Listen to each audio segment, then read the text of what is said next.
दोस्तों Bajaj housing finance limited की बात करें तो 2 दिन की तेजी के बाद फाइनली फ्राइडे को स्टॉक के अंदर प्रॉफिट बुकिंग आ गई। स्टॉक गिरावट की चपेट में आ गया। अब यहाँ पे लॉक इन पीरियड भी खुलने वाला है। तो लॉक इन पीरियड में क्या बहुत ज़्यादा बिकवाली आ सकती है या फिर एंकर इन्वेस्टर वेट करेंगे? क्योंकि ज़्यादा करके जो एनालिस्ट है वो कह रहे हैं कि स्टॉक महंगा है इस लेवल पे। क्या वाकई में महंगा है या फिर यह स्टॉक आने वाले समय में बेहतर कर सकता है? क्योंकि बजाज ग्रुप है। इसके अलावा भी बहुत सारी कंपनियां जिनके लॉक इन पीरियड खुलने वाले हैं। हो सकता है कि आप लोगों ने उनके आईपीओ में भी अप्लाई किया और आपको शेयर अलॉट हुए हो। तो कब लॉक इन पीरियड खुलेगा वो सारी जानकारी इस वीडियो के माध्यम से हम शेयर करेंगे और कंपनी की फाइनेंशियल सेहत को देखेंगे। बजाज हाउसिंग फाइनेंस कितना बेहतर कर रहा है साल दर साल उसको समझेंगे और म्यूचुअल फंड का क्या रुझान है स्टॉक को लेकर वो भी जानेंगे इस वीडियो के माध्यम से। लेकिन फ्रेंड्स उससे पहले अगर आप पहली बार हमारे चैनल पे आए तो चैनल को सब्सक्राइब कर दीजिए, एक बेल आइकॉन दबा दीजिए ताकि जब भी नया वीडियो बने पहला नोटिफिकेशन आपको मिले। वीडियो पसंद आए तो लाइक से ज़रूर कीजिए। चलो फ्रेंड्स वीडियो स्टार्ट करते हैं। मैं हूँ आपका दोस्त एस बी दवे और हमारे अपने चैनल ऑनलाइन कमाई में आपका बहुत बहुत स्वागत है। तो सबसे पहले फ्राइडे के कारोबार की बात कर ले तो स्टॉक की शुरुआत तो पॉजिटिव हुई 147 पर। थर्सडे की क्लोजिंग 146 के आसपास थी, यानी शुरुआत पॉजिटिव हुई।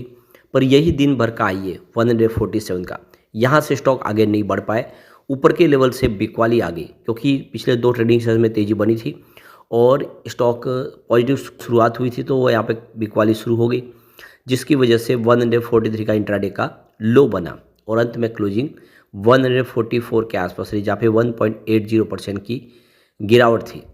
इसकी परफॉर्मेंस देखें तो आप ये देख ही सकते हो कि स्टॉक यहाँ पे 27 और 28 नवंबर को इसमें तेज़ी बनी थी। स्टॉक 128 के आसपास जो 25 नवंबर को था वो स्टॉक 136 तक आया, काफ़ी बेहतर किया। फिर 2 दिन की गिरावट हुई, 2 दिसंबर तक गिरते हुए ये 134 पर आ गया। लेकिन उसके बाद 3 दिन लगातार स्टॉक ने बेहतर प्रदर्शन किया है। यहाँ तक कि 5 दिसंबर को तो 5.5% के ऊपर की ज़बरदस्त तेज़ी बनी और 136 से जो स्टॉक ने दौड़ना शुरू किया 3 दिसंबर को, वो स्टॉक 5 दिसंबर को आप देख लो कि लगभग 146 तक आ गया, 5.66% की तेज़ी। और 3 ट्रेडिंग सेशन में अगर आप देखें तो ये जो तेज़ी है यह लगभग 9% के आसपास की थी। तो इतनी शानदार तेज़ी के बाद प्रॉफिट बुकिंग आनी ही थी, ये लाजमी था क्योंकि शॉर्ट टर्म इन्वेस्टर आजकल प्रॉफिट बुक करने को जल्दी देखते हैं। बाजार में बड़ी तेज़ी की संभावना कम बनी हुई है। ऐसे में जैसे ही मौका मिलता है कुछ प्रॉफिट बुकिंग कर लेते हैं, निचले लेवल से खरीदारी करो, ऊपर बेचो। यही रणनीति इस समय में चल रही है बड़े फंड हाउस की, जिसका असर यहाँ पे देखने को मिला। तो यहाँ पे अब देखो कि लॉक इन पीरियड खुलने जा रहा है, जिसमें आप देखो कि स्विगी, बजाज हाउसिंग फाइनेंस और 8 और कंपनियां हैं। ये लॉक इन पीरियड खुलेगा, इसमें करीब $867 मिलियन का निवेश निकल सकता है क्योंकि एंकर इन्वेस्टर जो लॉक इन पीरियड के तहत उनके निवेश को लॉक किया जाता है। और अब ये लॉक इन पीरियड 9 दिसंबर से 13 दिसंबर के बीच में अलग अलग दिन ये लॉक इन पीरियड खुलने जा रहे हैं। तो यहाँ पे रिपोर्ट जारी की गई है IIFL अल्टरनेटिव रिसर्च की तरफ से। ये रिपोर्ट जारी की गई है कि कितना यहाँ पे निवेश निकल सकता है किस कंपनी के अंदर और किसका लॉक इन पीरियड कब खुलेगा। तो यहाँ पे देख सकते हो कि सबसे पहले श्री तिरुपति बालाजी एग्रो का लॉक इन पीरियड खुलने जा रहा है, वो 9 दिसंबर मंडे को खुलेगा। और यहाँ पे करीब देखो कि 3 मिलियन शेयर्स यानी करीब $3 मिलियन का यहाँ पे निवेश निकलने की संभावना दिख रही है। दूसरा जो लॉक इन पीरियड खुलेगा वो है 9 दिसंबर को ही सागिलिटी इंडिया का, मंडे को। यहाँ पे करीब 158 मिलियन शेयर है जो बिकवाली के लिए आ सकते हैं। करीब $69 मिलियन का निवेश निकल सकता है, बाजार में जा सकता है, बिकवाली हो सकती है एंकर इन्वेस्टर की तरफ से।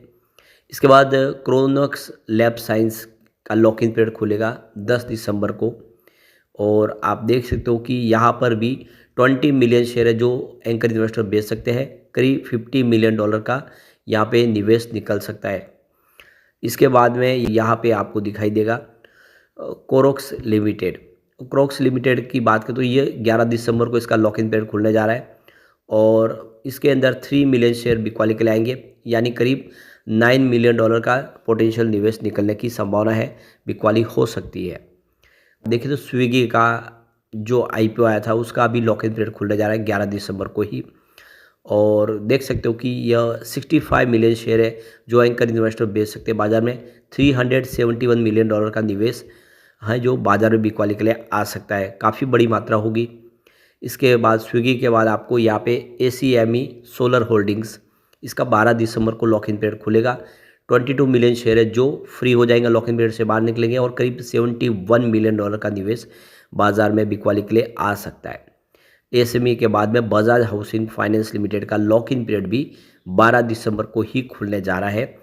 126 मिलियन शेयर है जो बिकवाली के लिए आ सकते हैं। करीब 202 मिलियन डॉलर का यहाँ पे निवेश बिकवाली के लिए आ सकता है एंकर इन्वेस्टर की तरफ से, काफ़ी बड़ी मात्रा है। दूसरी कंपनियों के मुकाबले बजाज हाउसिंग फाइनेंस में एंकर इन्वेस्टर का निवेशकों का जो निवेश बड़ा है तो बिकवाली भी ज़्यादा हो सकती है, पॉसिबल है, क्योंकि आईपीओ 70 रुपये के आसपास, प्राइस 144 के आसपास इस समय उनका इन्वेस्टमेंट डबल हो रहा है और जो बड़े निवेशक है वो प्रॉफिट बुक करना चाहेंगे, तो इसकी वजह से दबाव देखने को मिल सकता है। इसके अलावा निवा बुफा हेल्थ का भी 12 दिसंबर को ही लॉक इन पीरियड खुलने जा रहा है जिसमें 67 मिलियन शेयर बिकवाली के लिए आ सकते हैं, यानी करीब 59 मिलियन डॉलर का निवेश बिकवाली के लिए आ सकता है। इसके बाद टोलिन टायर्स का 13 दिसंबर को इसका भी जो है लॉक इन पीरियड खुलने जा रहा है। 2 मिलियन शेयर बिकवाली के लिए आ सकता है, यानी करीब 4 मिलियन डॉलर का निवेश यहाँ पे निकलता हुआ दिखाई दे सकता है। इसके अलावा पीएन गाडगिल ज्वेलर्स का भी यहाँ पे 13 दिसंबर को लॉक इन पीरियड खुलेगा जिसमें 3 मिलियन शेयर बिकवाली के लिए आ सकता है, यानी 29 मिलियन डॉलर का निवेश यहाँ पे निकलता हुआ दिखाई दे सकता है। तो हमने देखा है कि लिस्टिंग के बाद म्यूचुअल फंड ने बहुत भारी बिकवाली की है बजाज हाउसिंग फाइनेंस में, ये अक्टूबर के आंकड़ों से पता चलता है। सिर्फ एक म्यूचुअल फंड है जिसने एंट्री की है, लेकिन 35 म्यूचुअल फंड यहाँ से बिकवाली करके निकले हैं। तो म्यूचुअल फंड को मौका था, उन्होंने जम के प्रॉफिट बुकिंग कर ली है और इससे एक तो इशारा ये समझ में आ रहा है कि यहाँ पे अब की बार ये जो बिकवाली है यह एंकर इन्वेस्टर की तरफ से हो सकती है, स्टॉक थोड़ा सा दबाव में आ सकता है, ऐसी पॉसिबिलिटी दिखाई दे रही है। लेकिन दूसरी तरफ देखें तो कंपनी का रिजल्ट बहुत बेहतर है, हर साल हर क्वार्टर रिजल्ट बेहतर हो रहा है। सितंबर 2023 में जहाँ पे 1912 करोड़ रुपए का रिवेन्यू था, वो सितंबर 2024 में 2410 करोड़ तक पहुँचा है, काफ़ी अच्छा रिवेन्यू बढ़ा है। उसी तरह से प्रॉफिट में भी वृद्धि हुई है। सितंबर 2023 में 451 करोड़ के आसपास प्रॉफिट था, वो सितंबर 2024 में इस बार 546 करोड़ तक पहुंचा है।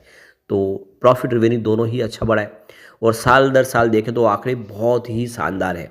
2020 में जहाँ पे 265 करोड़ के आसपास रेवेन्यू था, वो 2024 आते थे 7618 करोड़ तक पहुंच गया और ये ग्राफ बहुत तेज़ी से बढ़ रहा है हर साल, ये बहुत बड़ी बात है इसके लिए। उसी तरह से प्रॉफिट में भारी उछाल देखने को मिला है। 2020 में मात्र 42.13 करोड़ का ही प्रॉफिट था, यानी प्रॉफिट 2 डिजिट में था और वही प्रॉफिट अगर आप देखें तो यहाँ पे बढ़ते हुए कि प्रॉफिट 4 डिजिट में चला गया 2024 में, करीब 1731 करोड़ का प्रॉफिट।